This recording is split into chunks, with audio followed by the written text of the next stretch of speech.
Look, I don't think one can really say what is the most important freedom.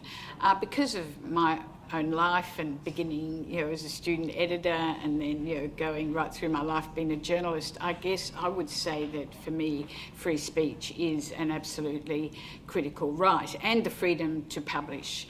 But, I think perhaps I'd have to say that there are more important freedoms, like the freedom to feel safe, the freedom to have some shelter, the freedom to have an education. I do think those positive rights are also really important. So I don't know that I feel comfortable with saying one freedom is more important than another, because actually I think that they're all intermeshed and connected, and also they have to be fought for every day. Look, ideally, and I probably are on the certainly on the maximum end of free speech, and I wouldn't say that, however, that I don't support any restrictions. I do think that there needs to be some sorts of restrictions on visual material, videos, for example, of appalling rapes and that sort of thing, of children, of course, that sort of thing I do think needs to be restricted.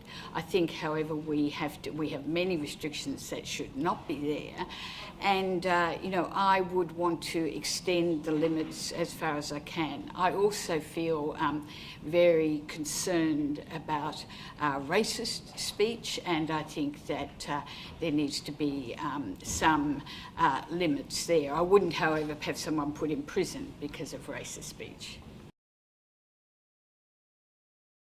Well, I think that they'll do both. I mean, they will enhance the free speech of Andrew Bolt and his mates, for example. I mean, they will certainly be able to indulge free of any fear of possibly having to account or face the public for their actions, face any court.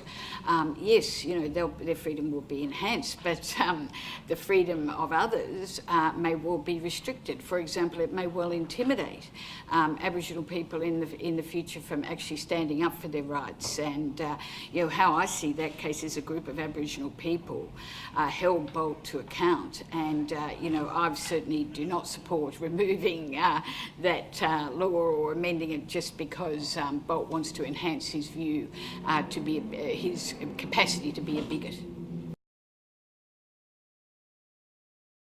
Look, I think everybody is going to judge what is the worst threat from a different perspective. If I was facing 5 years prison for revealing something under the terrorism laws, I'd undoubtedly think that was an enormous threat to my free speech. But in my day-to-day life as a journalist, and also looking at it from the perspective of citizens, I found that the defamation laws have an enormous chilling effect on free speech, and also, of course, do restrict free speech in real ways through the courts as well.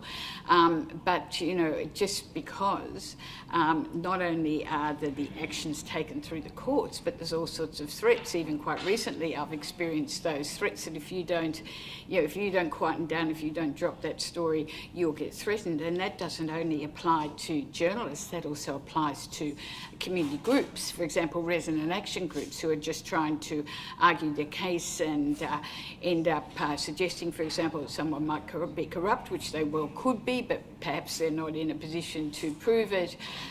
They can get seriously intimidated, and for doing far less than that.